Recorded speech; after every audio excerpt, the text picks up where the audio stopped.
नमस्कार। लक्ष्य क्लासेस बालोतरा में आप सभी का स्वागत है। मैं हूं लक्ष्मण चौधरी और आपके 6 क्लास के 8वें अध्याय की अपन इस वीडियो के माध्यम से बातचीत करेंगे। ठीक है। आगे के अपने 7 अध्याय कंप्लीट हो चुके हैं।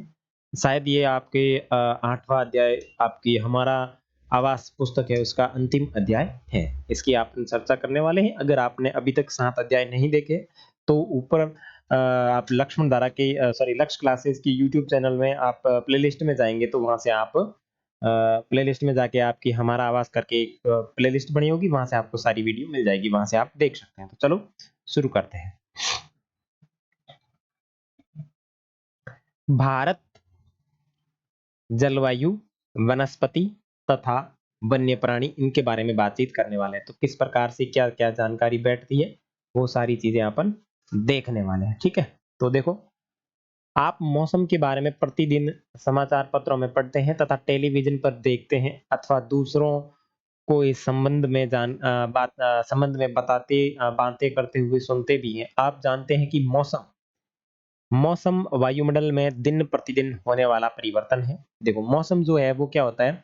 वायुमंडल के अंदर दिन प्रतिदिन होने वाला परिवर्तन है। इसमें तापमान इसमें क्या? तापमान, वर्षा, सूर्य का विकिरण इत्यादि शामिल है। उदाहरण के लिए मौसम कभी गर्मी या कभी ठंड होता है, कभी आसमान में बादल छा जाते हैं, तो कभी वर्षा होती है। आपने ध्यान दिया होगा कि जब बहुत दिनों तक मौसम गर्म रहता है, तब आपको ऊनी वस्त्रों की आवश्यकता नहीं पड़ती। आप खाने-पीने में ठंडे पदार्थों को पसंद करते हैं। इसके विपरीत ऐसे भी दिन होते हैं जब आपको ऊनी वस्त्रों के बिना ठंड लगती है। ठंडी और तेज हवाएँ चलती हैं। इन दिनों में आप गर्म चीज़ें खाना पसंद करते हैं। सामान्यतः भारत में प्रमुख मौसम होते हैं। देखो, सामान्यतः भारत के अंदर कौन से प्रमुख मौसम होते हैं तो देखिए एक तो होता है दिसंबर से फरवरी तक ठंडा मौसम, जिसको अपन सर्दी कहते हैं। कब होता है? दिसंबर से फरवरी के मध्य जो मौसम होता है, वो ठंडा मौसम होता है, उसे सर्दी का मौसम कहा जाता है, ठीक है? उसके बाद में है फरवरी से मई तक गर्म मौसम, ठीक है ना? गर्मी का मौसम कहलाता है, ठीक है? उसके बाद में जून से सितंबर तक दक्षिणी पश्चिमी मानसून मौसम कहलाता है, जो वर्षा का मौसम होता है।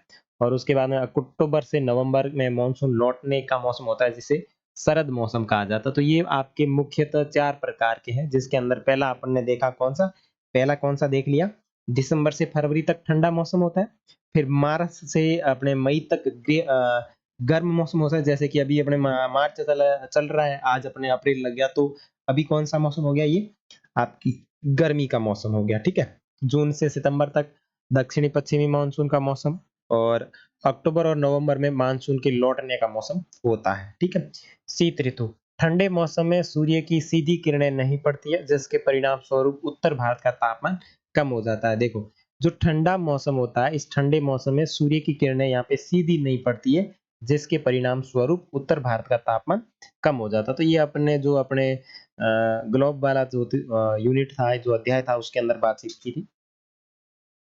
ग्रीष्म ऋतु देखो, गर्मी के मौसम में सूर्य की किरणें अधिकतर सीधी पड़ती है, तापमान बहुत अधिक हो जाता है, दिन के समय गर्म एवं शुष्क पवन बहती है, जिसे लू कहा जाता है। देखो, लू कब चलती है? लू चलती है आपके गर्मी के मौसम में। देखो, गर्मी के मौसम में सूर्य की किरणें अधिकतर सीधी पड़ती है और तापमान बहुत अधिक हो जाता है। दिन के समय गर्म एवं शुष्क पवन बहती है, जिसे लू कहा जाता है। जिसे क्या कहा जाता है?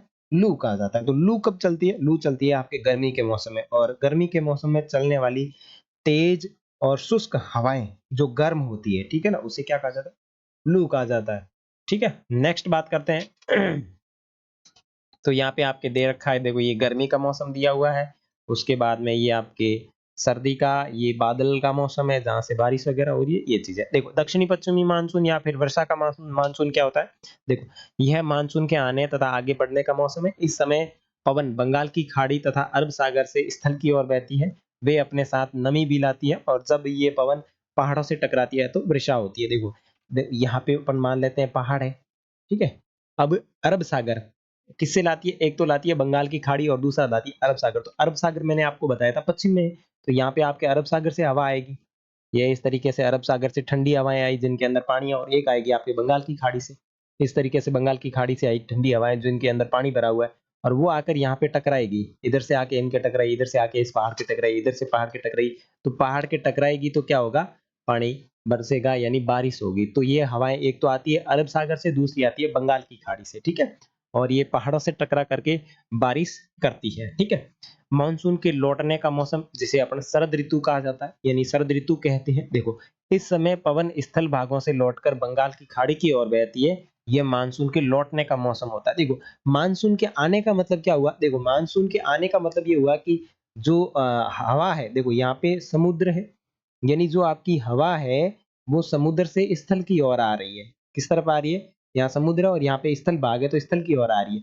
जब हवाएं स्थल से समुद्र की ओर जाएगी तो उसके उसको कहते हैं समय पवन स्थल भागों भागों से लौटकर बंगाल की खाड़ी की ओर बहती है। यह मानसून के लौटने का मौसम होता है। भारत के दक्षिणी भाग विशेषकर तमिलनाडु तक आंध्र प्रदेश तमिलनाडु तक आंध्र प्रदेश में इस मौसम में वर्षा होती है। किसी स्थान में अनेक वर्षों में मापी गई इस मौसम की औसत दशा को जलवायु कहा जाता है। देखो, मौसम जो होता है वो तो होता है प्रतिदिन की घटना, यानी दिन ब दिन बदलता रहता है, ठीक है।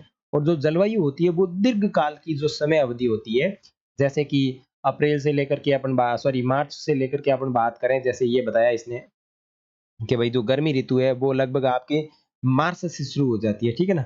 जैसे यहाँ पे देखो, सर्दी गर्मी ऋतु है वो आपके मार्च से लेकर के मई तक चलती है। तो मार्च और मई के बीच में जो गर्मी का एहसास है वो क्या चीज है, वो आपकी जलवायु है। यानी दीर्घ जो समय होता है मौसम का वो तो होता है जलवायु, और अल्प समय जो होता है, अल्प समय जो होता है वो तो कहलाता है मौसम। जैसे आज ठंडा है कल गर्म हो जाएगा, इस तरीके से, ठीक है ना। तो उस दीर्घ जो है वो तो जलवायु है, और जो अल्प है वो क्या कहलाता है, मौसम कहलाता है, ठीक है ना। नेक्स्ट बात करें तो नेक्स्ट क्या होगा, हाँ, तो यहां तक हो गया था पर्याप्त, हाँ, ओके ओके ठीक है। भारत की जलवायु को मोटे तौर पर मानसूनी जलवायु कहा जाता है। देखो, जो भारत की जलवायु है उस भारत की जलवायु को मानसूनी जलवायु कहा जाता है। क्यों कहा जाता है, देखो मानसूनी शब्द की उत्पत्ति जो है मौसम शब्द से हुई है। किससे हुई है, मानसूनी शब्द की जो उत्पत्ति है वो मौसम शब्द से हुई है, और जिसका अर्थ होता है मौसम, जिसका अर्थ क्या होता है, मौसम होता है। भारत की स्थिति उष्ण कटिबंध में होने के कारण अधिकतर वर्षा मानसूनी पवन से होती है। भारत में कृषि वर्षा पर निर्भर, अब जो भारत में कृषि है वो वर्षा पर निर्भर है, यानी बारिश होएगी तो ही लोग खेती करेंगे। जैसे आपके पश्चिमी राजस्थान में देख लो कि यहाँ पे एकदम शुष्क इलाका है, तो यहाँ पे जो लोग हैं इनके पास में सिंचाई के साधन नहीं है कि भाई सिंचाई करेंगे किससे, ना तो कोई नहर आ रही है। भाई आपकी इंदिरा गांधी नहर आ रही है वो तो बाड़मेर के कुछ हिस्से तक ही आ रही है, जैसे जैसलमेर के अंदर कुछ हिस्सों तक ही आ रही है, तो बाकी के लोगों तक नहीं पहुंच पाती। तो बाकी के लोग है वो बारिश के मौसम पर निर्भर है। अच्छे मानसून का मतलब पर्याप्त वर्षा तथा प्रचुर मात्रा में फसल का उत्पादन होता है, ठीक है ना। तो ये आपके यहाँ तक हो गया। आगे बात करें, किसी स्थान की जलवायु उसकी स्थिति। देखो, किसी स्थान की जलवायु, अगर किसी स्थान की जलवायु की बात करें तो उसकी स्थिति ऊंचाई, समुद्र से दूरी तथा उच्चावच पर निर्भर करती है। इसलिए हमें भारत की जलवायु में क्षेत्रीय विभिन्नता का अनुभव होता है। देखो, किसी भी स्थान की जो जलवायु है किस पर निर्भर करती है, उसकी स्थिति, उसकी ऊंचाई, उसकी समुद्र तल से दूरी और तथा उच्चावच पर निर्भर करती है। इसलिए जो भारत है यहाँ पे है वो विभिन्नता पाई जाती है जलवायु के संबंध में। जैसे अपन बात करें आपकी जम्मू कश्मीर की जलवायु और अपने राजस्थान की जलवायु में डिफरेंट है, क्योंकि जम्मू कश्मीर में बर्फ रहता है, अपने यहाँ पे गर्मी रहती है। तो ये समुद्र तल से दूरी हो सकती है और उच्चावच की स्थिति हो सकती है, ऊंचाई हो सकती है, ये सारी चीजें वो आपकी जलवायु को प्रभावित करती है, ठीक है। राजस्थान में मरुस्थल स्थित, देखो राजस्थान में मरुस्थल में स्थित जैसलमेर बीकानेर बहुत गर्म स्थान है, ठीक है। जबकि जम्मू कश्मीर, देखो यहाँ पे दे दिया कि जम्मू कश्मीर है वो, और जो मद्रास कारगिल में द्रास एवं कारगिल बर्फीली ठंडी जगह है, ठीक है। तटीय क्षेत्र की बात करें तो तटीय क्षेत्र में आपका मुंबई कोलकाता की जलवायु मध्यम है, वे न ही गर्म है और न ही अधिक ठंडे हैं। समुद्र तट पर होने के कारण ये स्थान बहुत अधिक आर्द्र, आर्द्र का मतलब होता है ठंडा, और विश्व का सबसे अधिक वर्षा मेघालय, देखो विश्व की सबसे अधिक जो वर्षा है वो मेघालय के मौसिनराम में होती है। जबकि किसी किसी वर्षा में राजस्थान के जैसलमेर में वर्षा होती ही नहीं है। देखो, अब राजस्थान के जैसलमेर की बात करें तो जैसलमेर के अंदर वर्षा है वो बहुत ही कम होती है। और जो राजस्थान के जैसा एक राज्य है जिसका नाम है मेघालय, भारत का जो राज्य है जिसका नाम है मेघालय, मेघालय के अंदर जो बारिश होती है वो बहुत ही ज्यादा बारिश होती है, जिसको क्या नाम कहा जाता है, जिसको कहा जाता है मौसिन राम है वो, जहाँ पे सबसे अधिक बारिश होती है। आगे देखो, प्राकृतिक वनस्पति। हम अपने चारों तरफ विभिन्न प्रकार का पादप जीवन देखते हैं और हरे घास वाले मैदान हरे हरे घास के मैदान में खेलना कितना अच्छा लगता है। कुछ पौधे छोटे होते हैं जिन्हें झाड़ी कहा जाता है। देखो, जो पौधे बहुत ही छोटे होते हैं उन्हें क्या कहा जाता है? उन्हें झाड़ी कहा जाता है। जैसे कैक्टस तथा फूलों वाले पौधे इसके अंतर्गत आएंगे। इसके अतिरिक्त बहुत से लंबे वृक्ष होते हैं, उनमें से कुछ की बहुत सी शाखाएं होती है तथा पत्तियां होती है, जैसे नीम, आम, जो कुछ वृक्ष होते हैं, यानी वृक्ष बड़े होते हैं जिनमें पत्तियों की मात्रा बहुत कम, जैसे जिनमें पत्तियों की मात्रा बहुत कम होती है, जैसे नारियल, घास, झाड़ियाँ तथा पौधे जो बिना मनुष्य की सहायता से उपजते हैं, उन्हें प्राकृतिक वनस्पति कहते हैं। देखो, प्राकृतिक वनस्पति किसे कहा जाता है? वह वनस्पति जो मनुष्य की बिना सहायता से अपने आप उग जाती है, अपने आप वृद्धि करती है, उसे कहा जाता है प्राकृतिक वनस्पति। क्या आप कभी यह नहीं सोचते कि ये एक दूसरे से किस प्रकार भिन्न है? अलग-अलग जलवायु में अलग-अलग प्रकार की वनस्पतियाँ पाई जाती है। इनमें वृषा की मात्रा सबसे महत्वपूर्ण होती है। जलवायु की विभिन्नता के कारण भारत में अलग-अलग तरह की वनस्पति पाई जाती है। अब देखो, विभिन्नता के कारण यहाँ पे अलग-अलग वनस्पति पाई जाती है। हमें वनों की आवश्यकता क्यों है? देखो, वन हमारे लिए बहुत ही लाभदायक है। जैसे कि मैं आपके 7वें अध्याय के अंदर बता चुका हूँ कि वन क्यों इम्पोर्टेंट है।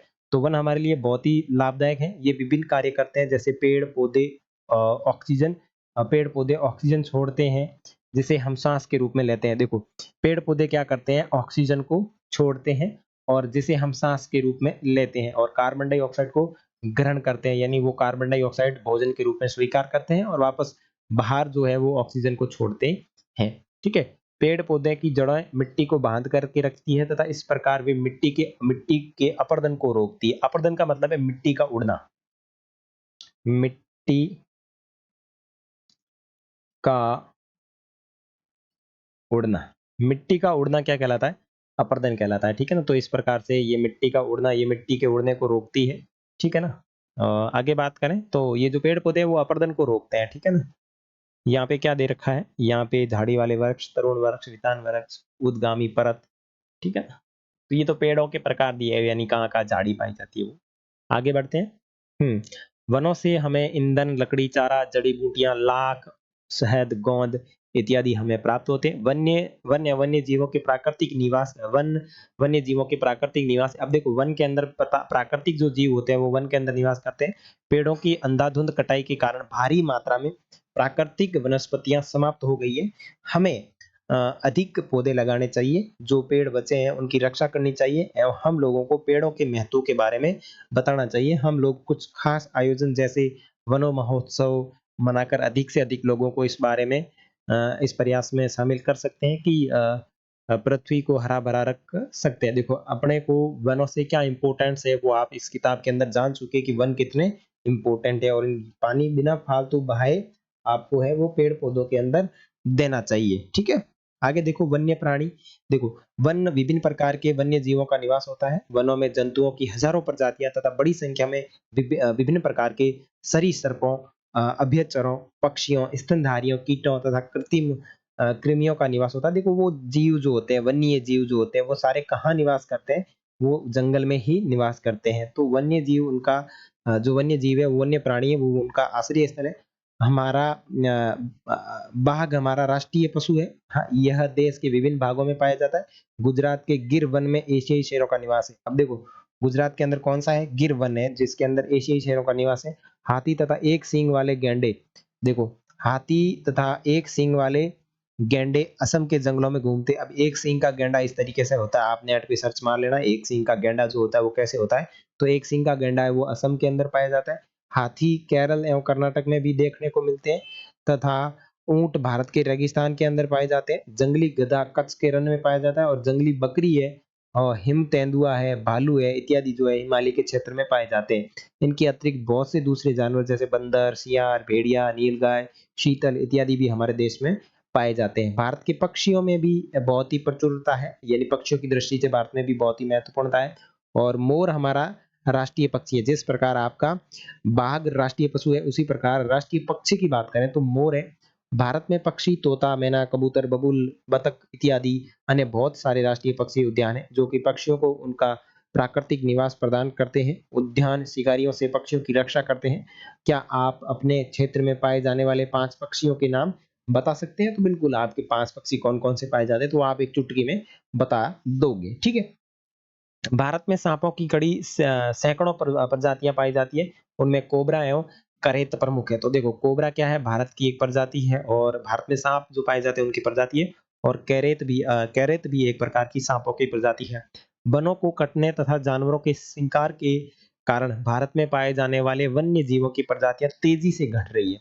बहुत सी प्रजातियाँ तो समाप्त भी हो चुकी है, उनको बचाने के लिए बहुत से नेशनल पार्क, पशु विहार तथा जीव मंडल आरक्षित क्षेत्र स्थापित किए गए हैं। सरकार ने हाथियों तथा बाघों को बचाने के लिए बाघ परियोजना एवं हस्ती परियोजना जैसी परियोजनाओं को शुरू किया है। क्या आप भारत के कुछ पशु विहारों के नाम तथा मानचित्र में उनकी स्थिति बता सकते हैं? तो आपके अगर आपको याद हो तो इनकी जानकारी आप भारत के मैप के अंदर भर सकते हैं। ठीक है? तो ये आपके एक सींग वाला गैंडा ये रहा देखो। ये एक सींग वाला गैंडा जो आपके असम में पाया जाता है और कौन से अभयारण्य में पाया जाता है? तो ये पाया जाता है काजीरंगा। काजीरंगा वन्य जीव अभयारण्य। वन्य जीव अभयारण्य, ठीक है? वन्य जीव अभयारण्य के अंदर आपका ये पाया जाता है, ठीक है ना? कौन सा अभयारण्य? वन्य जीव अभयारण्य। वन्य जीव अभयारण्य। नेक्स्ट, आप वन्य जीवों के संरक्षण में भी अपने हाथ बटा सकते हैं। आप जानवरों के शरीर के विभिन्न अंगों जैसे हड्डी, सींग तथा पंख से बने पदार्थों को खरीदने से इनकार कर सकते हैं।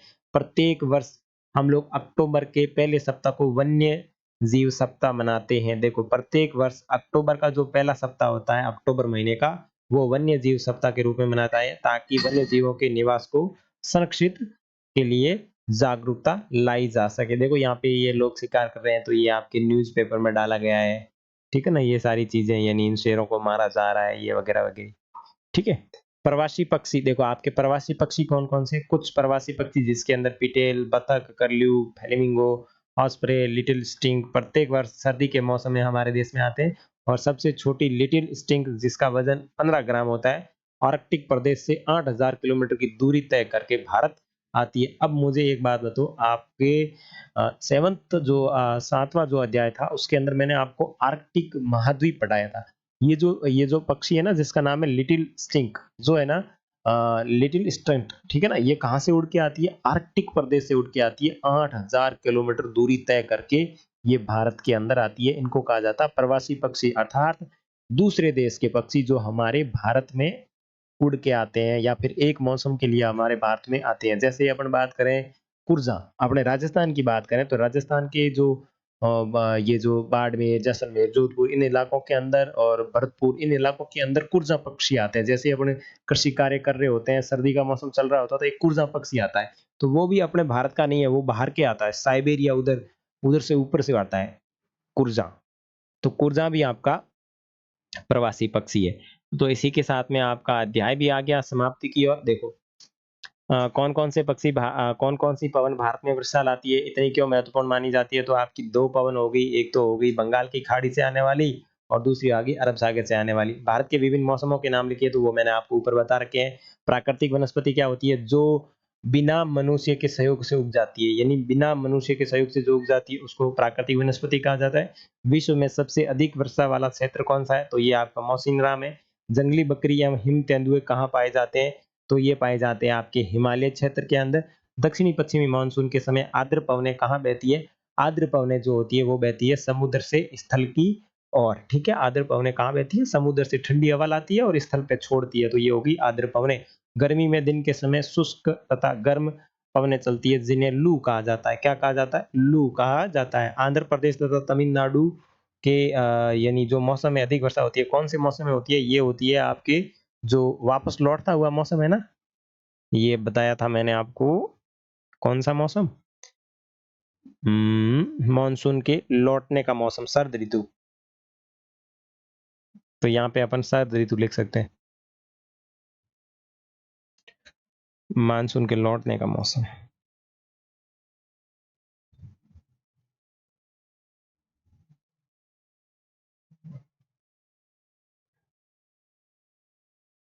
मानसून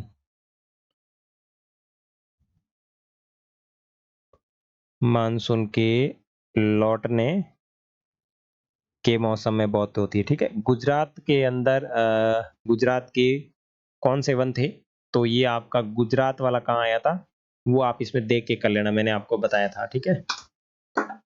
ओके, इसके बाद में आपका अध्याय अभी समाप्त होने वाला है, जिसके अंदर भारत के राज्य और केंद्र शासित प्रदेश दिए हुए हैं। तो कुछ केंद्र शासित प्रदेश बदल गए हैं, लेकिन आपको इन चीजों को याद रखना है, ठीक है ना। ओके, तो यहाँ पे आपको ये सारी की सारी जानकारी मिल चुकी है, और ये राजस्थान के आपके जो है क्या नाम है इनका राज्य है, तो ये राज्य भी आप सबको याद रखना है, और इनकी राजधानी भी आपको याद रखनी है। जैसे आपका आंध्र प्रदेश हैदराबाद, फिर अरुणाचल प्रदेश ईटानगर, असम दिसपुर, ये आपको सारणी बनाकर इनको याद रखना है। इसी के साथ आपकी ये भूगोल की पूरी पुस्तक समाप्त हो चुकी है। अब आपके नई पुस्तक जो भी होगी वो स्टार्ट करेंगे। इसकी आपको जानकारी आपको तभी मिल पाएगी जब आप इस चैनल को सब्सक्राइब करेंगे और इसकी प्लेलिस्ट में जाके देखेंगे। अगर वीडियो अच्छा लगा हो तो लाइक करें, और साथ ही साथ इस चैनल को सब्सक्राइब करें, और जो फ्रेंड आपके 6 क्लास के हैं उनको ये वीडियो शेयर करें। मिलेंगे आपके नए वीडियो में, नई प्लेलिस्ट के अंदर जाके देखेंगे तब आपको मिलेगा। तब तक के लिए जय हिंद जय भारत। और इन सभी क्लासों के अगर आपको जीके वाले प्रश्न चाहिए तो वो आपको मिलेंगे लक्ष्मण धारा, जो यूट्यूब है उसके ऊपर आप सर्च करना LAXMANDHARA, और उसका लिंक जो है जो ये आप अबाउट सेक्शन है ना, इस अबाउट सेक्शन के अंदर मैं डाल दूंगा उस चैनल का। तो वहां पे जाके आप इनके जो जीके के प्रश्न बनते हैं वो क्लास वहां से दे सकते हैं। ओके।